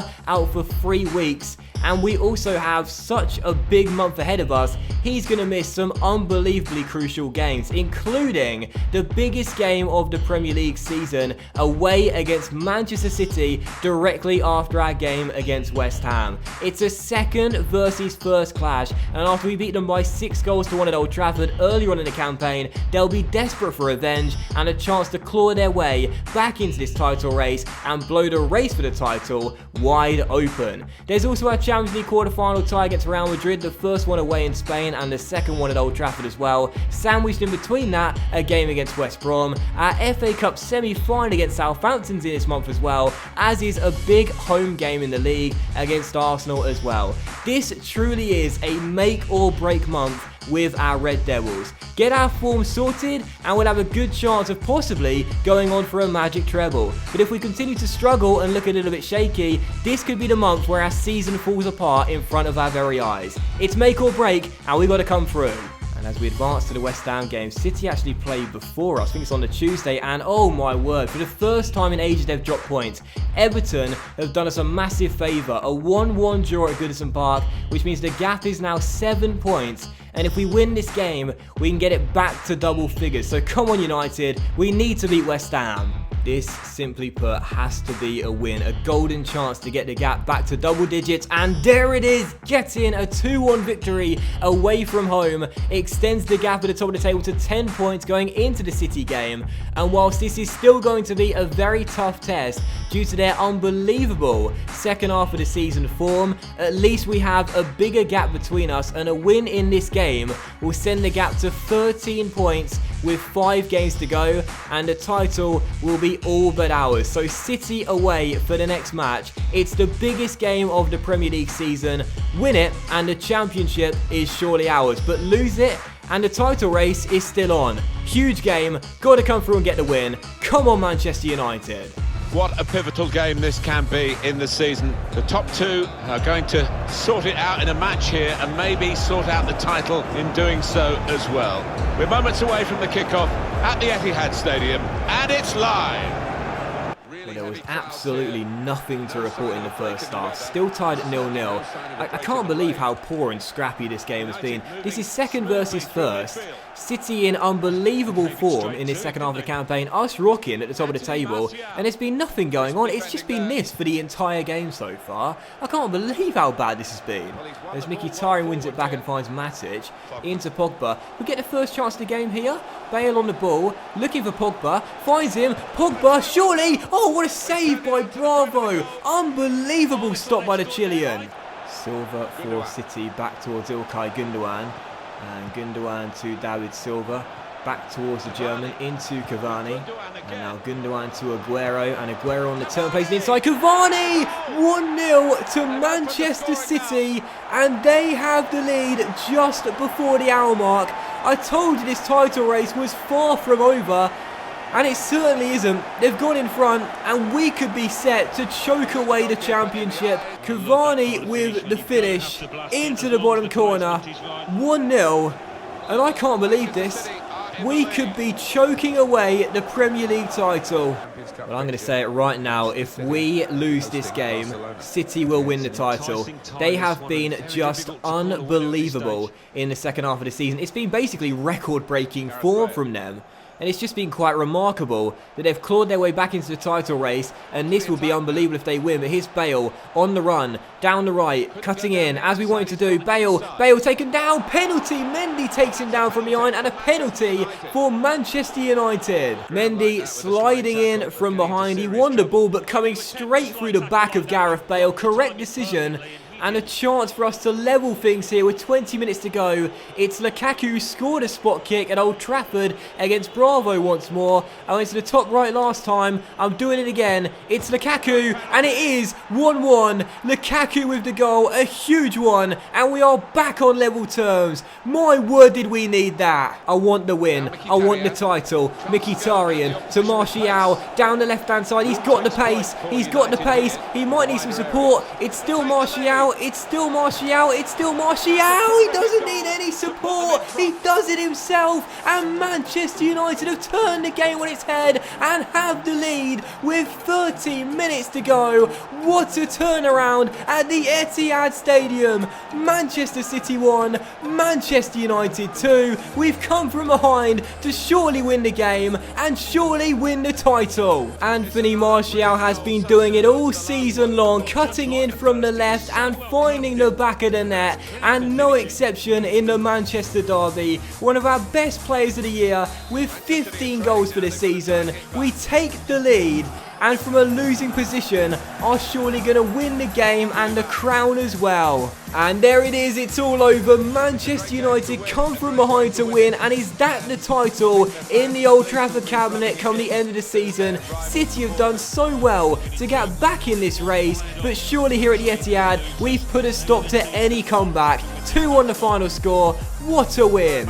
Well, that will surely do it. 13 points clear with 5 games to go, but it's certainly not over in the other competitions. Southampton, the FA Cup semi-final to come, but straight after that City victory, we got Real Madrid away at the Bernabeu next. How we're going to recover after that thrilling win and beat Real Madrid away, I've got no idea. Gonna have to try though. Real Madrid next in the first leg of our Champions League quarter-final tie as well. We need to reach the semi-finals, so got to overcome these guys over 2 legs too. Oh my word, that was unbelievable. And after that win, I guess we're capable of anything. Come on, Manchester United. It's another game for a great player, and he takes everyone very seriously, wants to do his best, wants to get goals, Cristiano Ronaldo. Well, he's loving this competition, really is scoring for fun so far.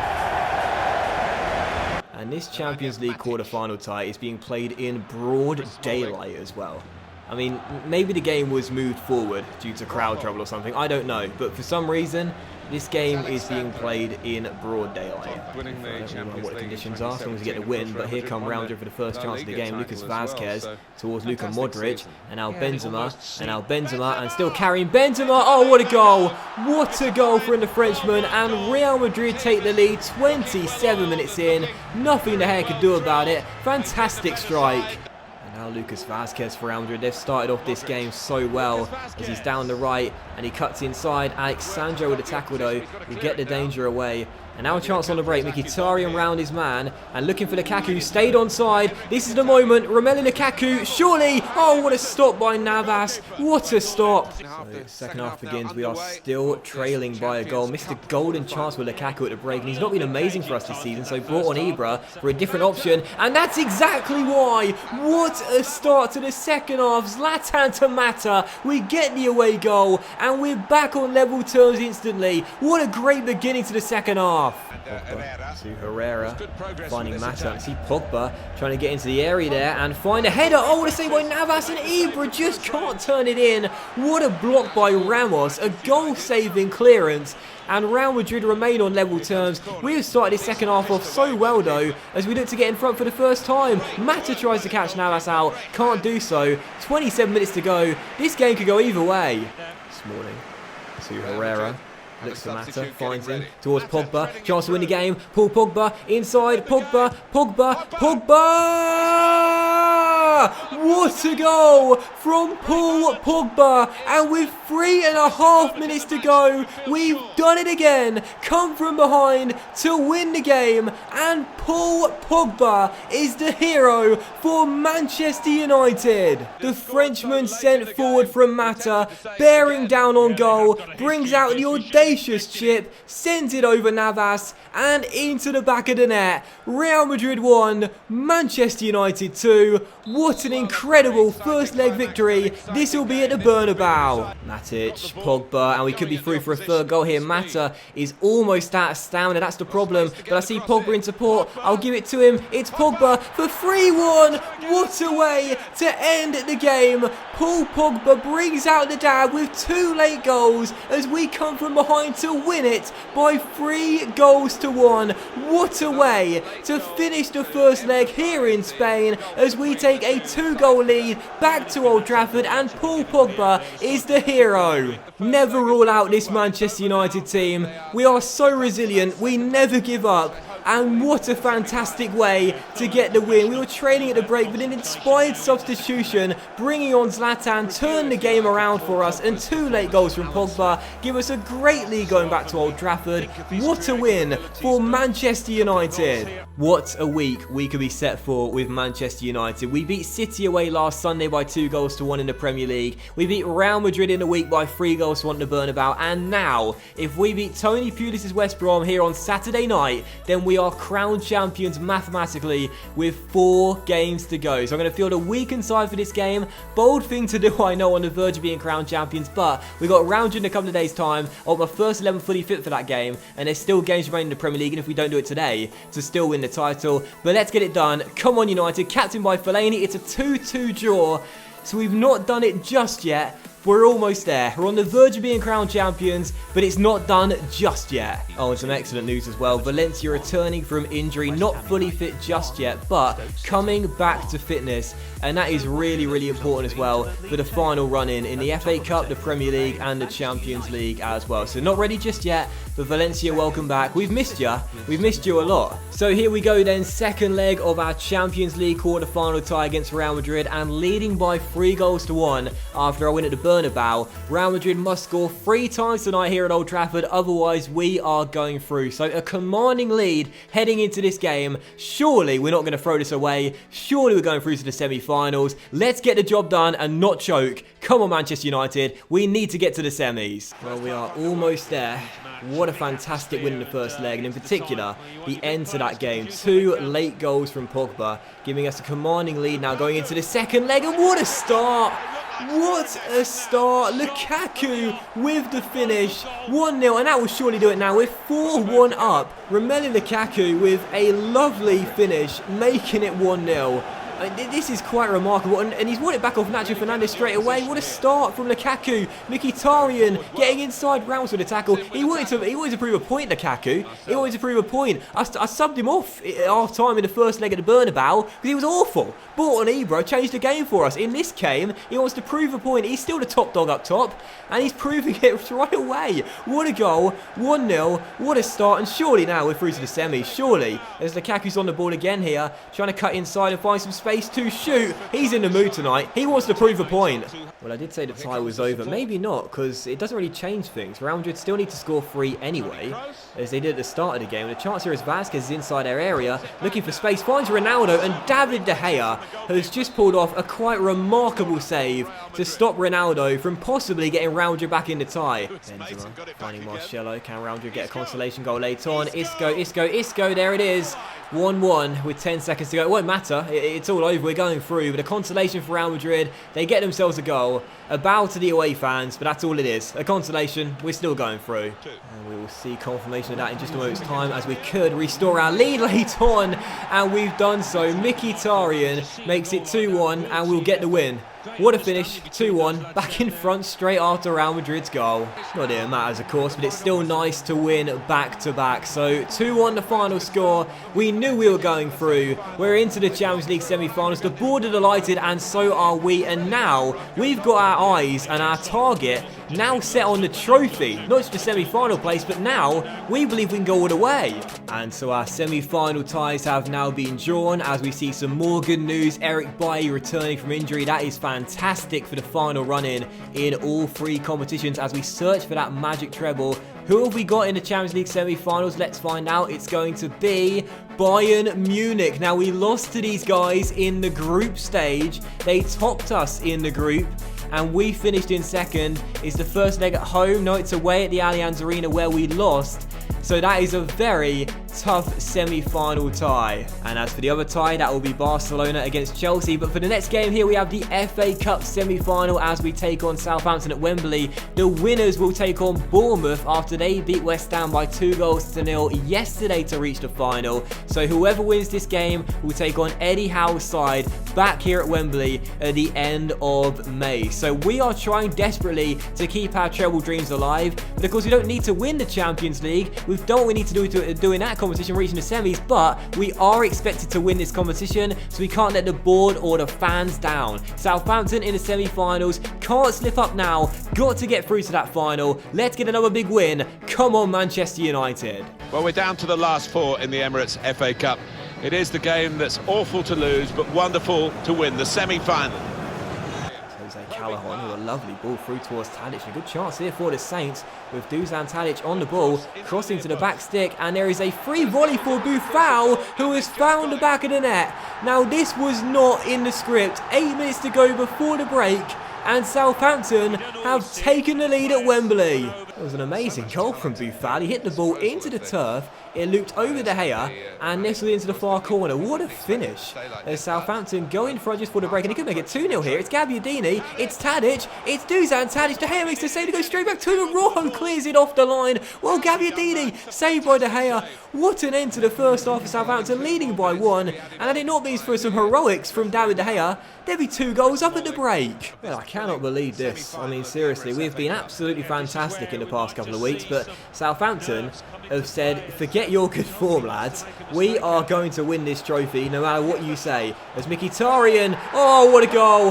What a goal. Chip shots in this year's game are so OP. I had to try that first time. It comes off, and that is a wonderful goal. Mkhitaryan over the giant Fraser Forster, back on level terms, 3 minutes after the restart. If you're not chipping the ball in FIFA 18, I urge you guys to do it. They are so OP this year. There's always something that's really OP every single FIFA. And for me this year, I'm finding it to be chip shots. What a fantastic goal. Over Forster into the top corner. Both goals sensational. And we're back all square. Well, I think that is going to do it then. 1-1 here at Wembley. And we are going to extra time. 30 more minutes in a thrilling contest with 2 lovely goals.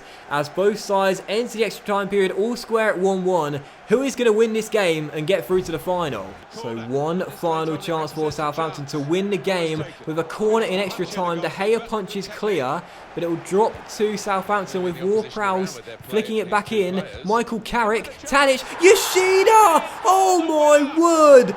Southampton have won it for a Maya Yoshida screamer! I don't know what this is. It's over. We're out with virtually the final kick of the game. Southampton have won it. What is his long shot rating? I want to check that out. Maya Yoshida has just become a Southampton legend with an absolute thunderbolt from range, and we're out of the FA Cup in the semi-finals. The domestic double dream has gone, the treble dreams are over. Maya Yoshida has dumped us out of the cup. In less, can we get one more chance? Can we get one more chance? Can we get one more chance? Mata crossing to the centre. Lukaku Forster with the save. Behind for a corner. Come on. Can we get one more chance? No, it's all over. Southampton defend a corner and it's all over.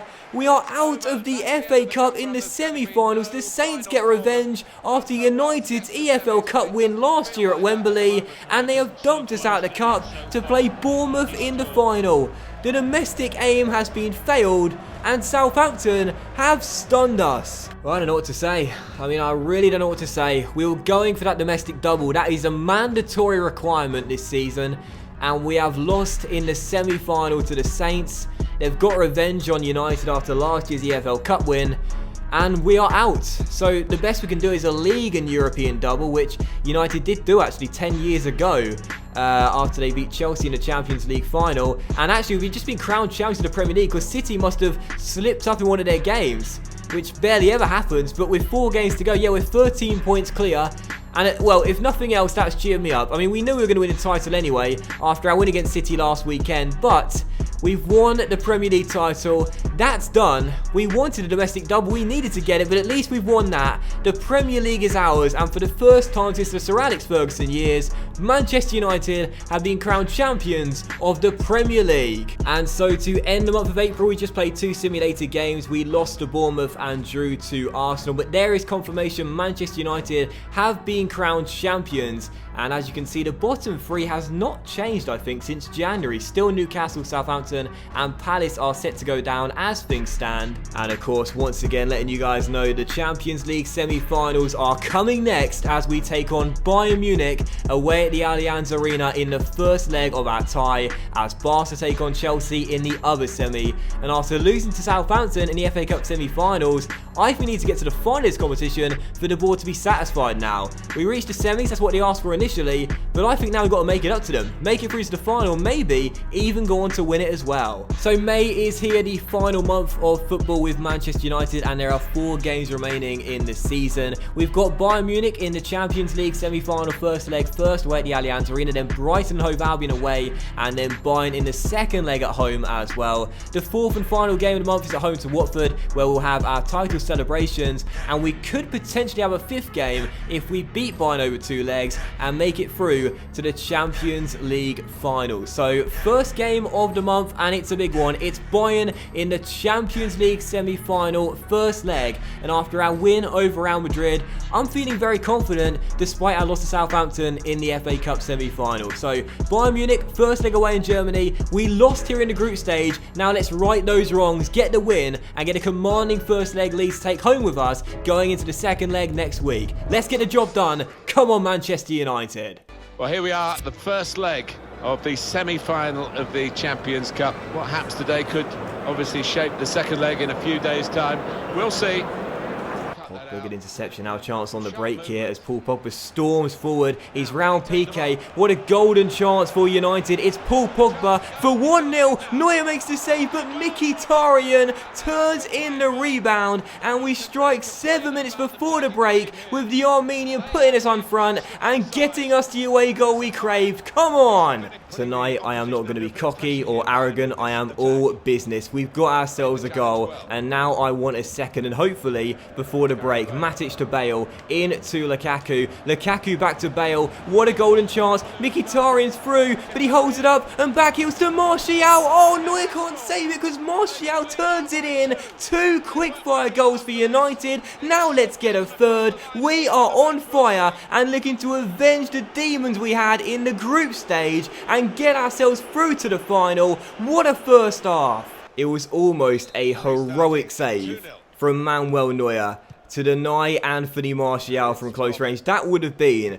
a quite remarkable stop from the German, but instead selfless from Mkhitaryan. He got 1 goal, now he wanted an assist. 2-0 United, and now I want a 3rd goal. Like I said, I'm all business, and oh, referee half-time. Well, we could have been on a break there for a 3rd goal. Excellent way to end the first half. 2 goals. Now let's find a 3rd in the second half. What a great display. I want to get to that final. Come on, United. This is more like it. I think I also said avenge those demons in the first half. Of course, I'm going to exercise those demons as Mkhitaryan finds Martial. Neuer with the save again, but Lukaku turns in the rebound. It's 3-0, but the flag is up for offside, and that Lino decision may have kept Bayern in the tie. I think Lukaku was offside, to be fair, because when Martial took the shot, he was standing. Oh, that's close.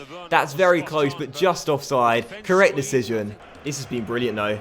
I mean, after that loss to Southampton, we had to respond. We had to respond, and we have certainly done that. But let's not stop here. It's Mkhitaryan. Oh, wonderful, wonderful. Mkhitaryan wide of the post. If we can get one more chance, I'm confident we'll take it. We played so well in this game. And if we can take a 3-goal lead back to Old Trafford, that would be great. But here come Bayern, looking to half the deficit. Hummels to Pavon. Eventually it comes to Alaba. The left back crossing to the middle. Rojo gets it away.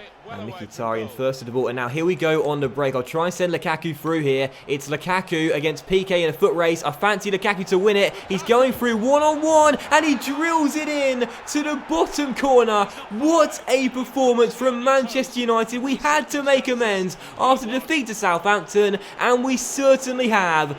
3-0. What a win for the Red Devils. I don't think this tie is over yet. You saw what happened in the title race with City. The tie is not over yet as Vidal plays it in towards Robben, who is free. And oh, what a block by Matic. Get it away, get it away, get it away. Rojo clears it, but can't deny the corner. Nemanja Matic has just prevented Bayern from getting back in this tie with a goal-saving block late on. That was quite heroic from the Serbian, and then a commanding header away from the corner. This is why Matic is so important to this United team. That was amazing. You know, so often in football, the games come down to who wants it more. And against Southampton, we simply didn't want it as much as Pellegrini's boys. But in this game, we showed that both went on attack and on defence as well. We were not to be beaten. 3-0 the final score, an amazing win, one of the best of the season. That was fantastic, and I feel we've got 1 foot in the final. What a performance. And so for our penultimate Premier League game of the season and our final away game of the season, we're going to take on Brighton here. But of course, this will be a simulated game, and we will be fielding a fully weakened side for the match. Don't really care what happens against Chris Hughton's men. We've still got the window by 2-1, but Fellaini's injured. That's a bit of a shame. And so it is a 12-day injury for Marouane, which, to be honest, isn't really that big of a deal anyway, because there's so few games between now and the end of the season. He probably wasn't going to play in any more games anyway. But for the second game of the Champions League semi-final tie, we are taking on Bayern Munich here, and I'm going to simulate this game as well. I know it's a very risky thing to do, the second leg of the Champions League semi-finals, but after the performance in the first leg, I trust the boys to get the job done. Bayern need to score 3 goals tonight, and I'm pretty sure we'll be able to score after putting 3 past the Germans in Germany. We have won. We've beaten them by 2-1, but there is sadly an injury for Herrera as well. This is the dangerous simulating games. I said this right at the start of the episode, the start of the video. This is the dangerous simulating games, man. Players get injured so frequently. So we've made it through to the CL final. I felt after the first day that was going to happen. And how long is Herrera out for? Oh, it's a broken toe, a 6-week injury. And the Spaniard now will miss the Champions League final. That's gutting. So we've just played our final Premier League game of the season, which was a 0-0 draw against Watford. And there were no title celebrations. The only reason I decided to play that game was so we could have some title celebrations, and there weren't any.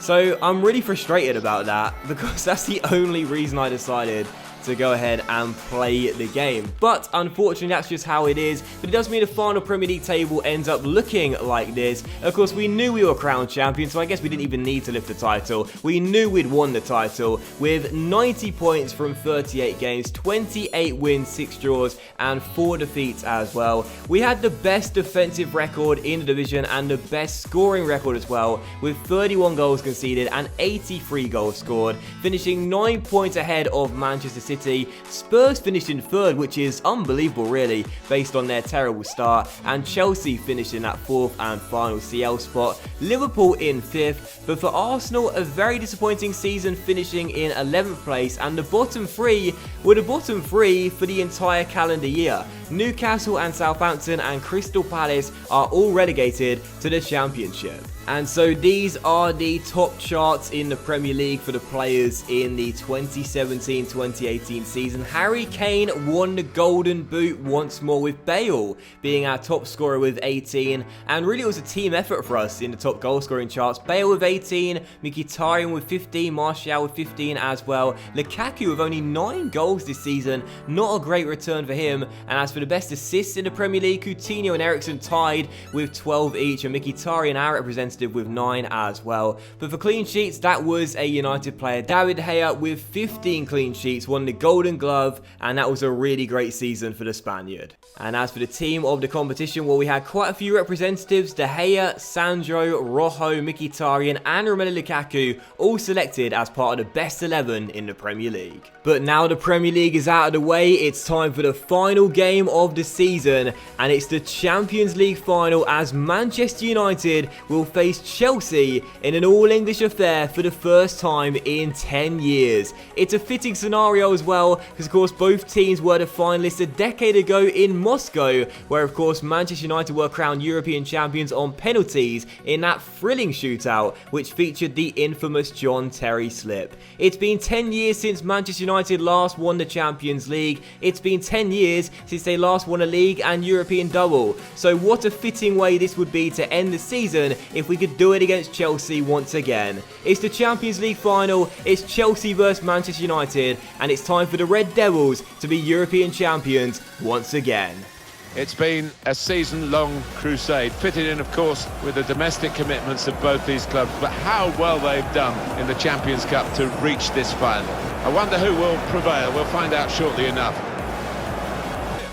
Towards Mkhitaryan, first chance early, Mkhitaryan turn, shoot, oh what a start, what a start to the game, 6 minutes in, and Henrik Mkhitaryan has given us the lead with a wonderful goal. I thought I'd just try my luck, try and get a shot on target, test Courtois early, and he's found the top corner. What a goal from the Armenian. Mkhitaryan to Bale, takes one touch, gets it out of his feet, levers one to the top corner, and United go in front early. The dream start here in Madrid, 1-0 United. What a goal. Well, United took the lead against Chelsea 10 years ago in Moscow. It was Cristiano Ronaldo heading in a cross from... oh god, I don't know. I want to say, well, I don't have time to tell you, because Willian's made it 1-1 as he played a 1-2 with the woodwork, and Chelsea are right back on level terms. I was going to say, United scored early in the Champions League final, and Chelsea of course equalised, and they've equalised a lot quicker than they did 10 years ago in Moscow. Straight from kickoff, Marcos Alonso goes down the left, whips one in across the ground, and Willian hits it off the post and then volleys it in. I mean, that is just audacious for the Brazilian. Not sure if it was intentional or not, but it's very, very silky. It's 1-1, and what a start to this Champions League final. One for Chelsea, Hazard takes it into the centre, Rojo heads it away. Cannot afford to go 2-1 down after leading so early as Azpilicueta, tackled by Mkhitaryan, and now a chance on the break here for the Armenian to run forward and play it through to Lukaku. What a chance here, it's Lukaku, Kante covering, back to Mkhitaryan for 2-1, surely! What a start to the game! 3 goals in 22 minutes, and Henrik Mkhitaryan, one of our players of the season, has bagged the brace. Basically lost my voice already. Unbelievable start to the game, and Chelsea trying to respond early again. Willian, Hazard, oh what a miss. What a miss from the Belgian. So still in front by a goal. What a thrilling start to this game though. And here come Chelsea again. Costa, De Gea saves it, but Kante turns in the rebound. 4 goals, 36 minutes. What an unbelievable first half this has been. I mean, who's your money on, lad? Seriously. This has been quite remarkable. 4 goals in the first half. And at the rate this is going, you think there's more to come. You think it'll be 5-5 before the break, probably. As Mkhitaryan releases Lukaku just onside. It is 3-2. It's 3-2. We are back in front. I'm lost for words. I am lost for words. It's a brilliantly timed run by Lukaku. It's a wonderful finish. 5 goals in 40 minutes. This could be the best Champions League final of all time. This is quite astonishing, man. Honestly, quite remarkable. Willian on the ball, playing it to Kante, who scored Chelsea second. And Kante, and still Kante, and still Kante, and now Willian, and now Costa. It's 3-3. It's 3-3. There's been 6 goals in 45 minutes. How many more are we going to see? You know, it's a dream of mine to one day attend a Champions League final. But considering how much the ticket prices are, I don't think I'll ever be able to achieve that dream. But for those that have paid to go and watch this game, let's just say they're getting their money's worth and then some. 6 goals in 45 minutes. This could be the best Champions League final ever. You know, all we need is one more goal in this second half and we set a new record for the most amount of goals in a Champions League final. Right now we've tied it. You know what that record currently is. The Milan-Liverpool final all those years ago in Istanbul. So just one more goal and we set a new record for the most amount of goals. And I want it to be us to get the record. And I want it to be us to get the trophy as well. And there is the goal right on cue. There is the goal right on cue. On the hour mark, Romelu Lukaku bags his brace and makes it 4-3. 7 goals in the Champions League final. A new record for most amount of goals in a single final. In a final. 4-3. And yet you still feel there's more twists to come. Sandro down the left, drilling one in, and Lukaku finishes at the near post, squeezes it past Courtois and the post for his 6th of the year in Europe. It's 4-3. You know what, as much as I'm loving these goals, I would totally take the game finishing right now and us claiming that European silverware. But based on how the game has gone, you think there's plenty more in this one. But here's Mkhitaryan, player of the game so far, through to Martial. Martial, well, there's another goal, but it'll come to United. Anthony Martial with the finish. One of our players of the season makes it 5-3 in an 8-goal thriller here in Madrid. Mkhitaryan's got 2 goals and now 2 assists as well. And yet you still feel like there are going to be more goals and Chelsea might score again. Kante, oh my word. I wouldn't have been surprised to see that find the back of the net. Pogba on the ball, playing it out wide towards Rashford. And Rashford with the roulette gets around Florenzi, and the Italian now playing catch up as Rashford continues to run and get inside the area, takes his time, picks his spot, finds the back of the net and puts the icing on the cake. Manchester United 6, Chelsea 3. It has been a tough transition for Manchester United since Sir Alex Ferguson decided to move upstairs and leave his position as manager of Manchester United Football Club. But 10 years on from their final Champions League trophy, we've won another, and we've done it in an unbelievable way. A 6-3 record-breaking win over Chelsea, the team they beat last to be crowned European champions. And, I mean, I just lost for words. I am absolutely lost for words. 6-3, the final score at the Bernabeu. The league and European double complete. What a way to end the season. Well, it's been a terrific final. And a terrific tournament. Right from the early rounds, the group stages. And here we are at the climax of it all, Alan. Yeah, it's the pinnacle of club football, isn't it, for these professionals? A day, a season they will never forget. What a campaign for them. They are Europe's elite. They have won the Champions Cup.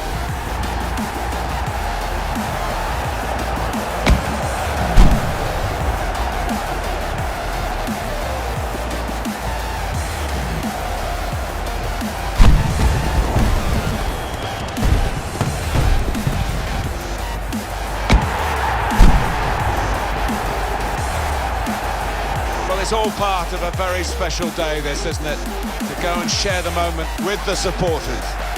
Yeah, I know the family up in the stands too. It's one of those days you do not forget in a hurry. Brilliant scenes here.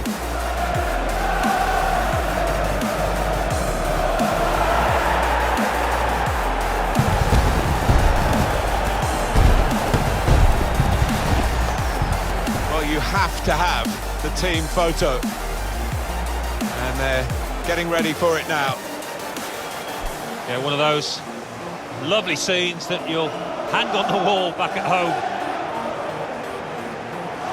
And so that will end the video as well, guys. So a massive thank you for watching. I really hope you have enjoyed it. Manchester United win the league and European double in the first season as we end the full career mode story here. And of course, don't forget to let me know in the comment section down below what team you want me to do next in the full career mode story series. Thanks for watching. Leave a like if you enjoyed the video, and I'm sure I'll see you for another team very soon.